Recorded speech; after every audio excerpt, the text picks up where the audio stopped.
A saúde mental agrava-se em tempos de pandemia e ainda mais numa altura em que é alargado o confinamento. Aumentam os níveis de stress, ansiedade e irritabilidade da população. E o nosso convidado Pedro Morgado, psiquiatra e professor na Escola de Medicina da Universidade do Minho. Muito bom dia, obrigada por estar connosco.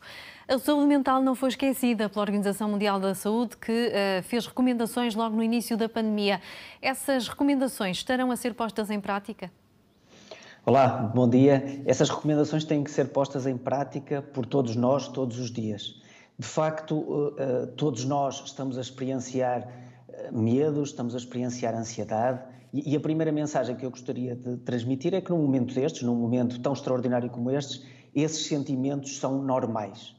Depois nós perdemos aquilo que eram as nossas perspectivas de futuro. Muitos de nós tínhamos planos que tiveram que ser alterados em função da brutalidade que a realidade nos impõe e por isso nós temos que nos concentrar muito mais no aqui e no agora e dentro do nosso contexto, aqueles que estão em confinamento, aqueles que estão nas suas casas, começarem a encontrar formas de, concentrando-se no presente, garantirem que todos vamos ter um futuro em conjunto. E o que é esse concentrarmos no presente? É precisamente seguir essas recomendações, é manter atividade física, mesmo que ela seja feita em confinamento, é manter relações sociais, mesmo que elas sejam feitas à distância, é partilhar emoções, mesmo que elas sejam emoções de tristeza, de medo, de angústia, nós temos que as partilhar com os nossos amigos e com os nossos familiares para elas serem melhor vividas, é procurar ajuda sempre que é necessário e é também evitar o alarmismo, evitar o consumo excessivo de notícias e de informação à volta da Covid-19 e, sobretudo, evitar a desinformação, a má informação e algumas notícias que são muito alarmistas, que deturpam algumas realidades e que acabam por motivar... Mas esse é um exercício difícil numa altura em que... essas informações entram pelas casas das pessoas a toda a hora e também nos telemóveis e noutras aplicações, informações que deixam as pessoas ansiosas e angustiadas. É muito difícil e por isso a responsabilidade tem que ser de todos. Em primeiro lugar, dos organismos governamentais, que têm que comunicar bem e têm que comunicar com transparência. Em segundo lugar, dos órgãos de comunicação social, que devem selecionar bem as suas fontes e devem informar aquilo que é útil e aquilo que é verdade. Mas também de todos nós, que devemos selecionar bem quais são os órgãos de informação em que acreditamos. Devemos olhar com desconfiança para algumas mensagens que recebemos no WhatsApp e que são tão inverosímeis que não podem ser verdade e que a maior parte das vezes não são verdade. E também disciplinarmos aquilo que são os nossos tempos. Deve haver um tempo do nosso dia para dedicarmos ao consumo de notícias e de informação e outro tempo para dedicarmos a estar com os nossos amigos e com as nossas famílias, ainda que à distância, para o exercício, para a leitura, para ver filmes, para ver séries e naturalmente, para trabalhar. Portanto, há aqui uma missão individual de que não nos devemos demitir para conseguirmos preservar-nos e preservar aquilo que é a nossa saúde mental. Isto são dados muito importantes. Há um outro vértice que eu acho que vale a pena nós insistirmos. É preciso reforçar o apoio às atividades culturais, porque no primeiro confinamento nós tivemos um boom de atividades culturais, de iniciativas de solidariedade social, uma partilha muito significativa de bons exemplos que nos estão a faltar neste segundo confinamento. Nós estamos demasiado preocupados em apontar o que está mal, em apontar as pessoas que não cumprem, em ir atrás de alguns casos que são muito bizarros e muito raros de incumprimento, mas aquilo que nós precisamos é de, enquanto sociedade, nos voltarmos a organizar para acorrer àqueles que estão numa situação de vulnerabilidade grande. Portanto, a onda solidária já não é manifestada neste segundo confinamento? Nem a onda solidária tem a dimensão e a exposição mediática que teve no primeiro confinamento, nem a produção cultural também acompanhou nesta segunda fase aquilo que seria necessário.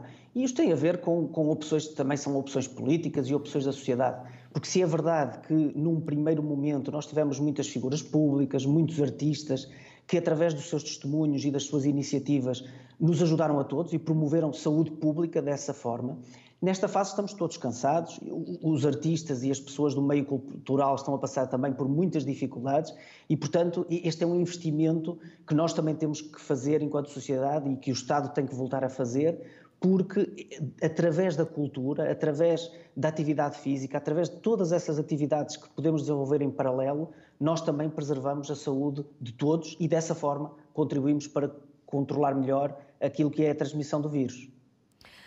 As pessoas devem pôr em prática estas recomendações da Organização Mundial da Saúde, mas têm de o fazer sozinhas ou podem procurar ajuda? As pessoas devem procurar ajuda.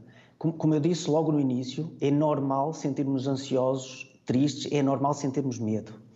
Quando o medo, a ansiedade e a tristeza domina toda a nossa existência, quando já não conseguimos ter momentos de prazer, mesmo com as dificuldades do nosso tempo, quando estar com os amigos e com a família, mesmo que à distância, já não nos provoca sensações de conforto, então se calhar nós estamos a passar por uma situação de doença e devemos procurar ajuda. E essa ajuda existe onde? Existe no médico de família, existe nos psicólogos, existe nos psiquiatras, existem inúmeras iniciativas e linhas de apoio que estão neste momento disponíveis e a que nós temos a obrigação de recorrer. Há uma preocupação também muito grande, que eu queria aqui destacar e que também tem sido referida pela OMS, com as pessoas que à entrada desta pandemia já sofriam de doenças psiquiátricas. Nós temos que continuar a garantir o apoio médico e psicológico às pessoas que estão nessa condição e, portanto, não podemos deixar que os serviços de psiquiatria continuem a ter a sua atividade normal, continuem a ter os seus espaços dentro dos hospitais, porque essa utilização põe em causa a saúde daqueles que são mais vulneráveis. E as crianças também não devem ser esquecidas nesta questão?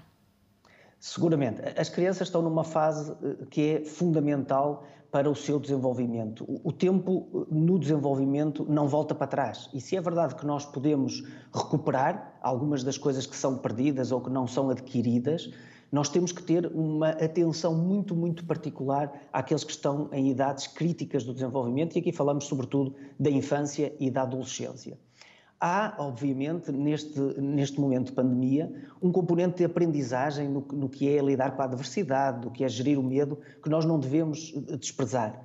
Mas nós temos que garantir condições para que as crianças se sintam protegidas e que possam ter o seu desenvolvimento emocional, o seu desenvolvimento cognitivo e psicológico garantido. Os pais têm aqui um papel muito importante, mas as escolas e a sociedade também não se podem demitir desse papel. E por isso, em cada momento, nós vamos ter que avaliar os riscos e os benefícios, aquilo que ganhamos e aquilo que perdemos, em manter as escolas fechadas e em privar as crianças do contacto físico, do contacto interpessoal em pessoa, que é fundamental para o seu desenvolvimento cognitivo e afetivo. E essa é uma discussão que nós vamos ter que fazer assim que consigamos reduzir um pouco esta onda pandémica que nos está a atingir de uma forma muito significativa. Muito bem. Pedro Morgado, muito obrigada pelos seus esclarecimentos. Um bom dia. Muito obrigado.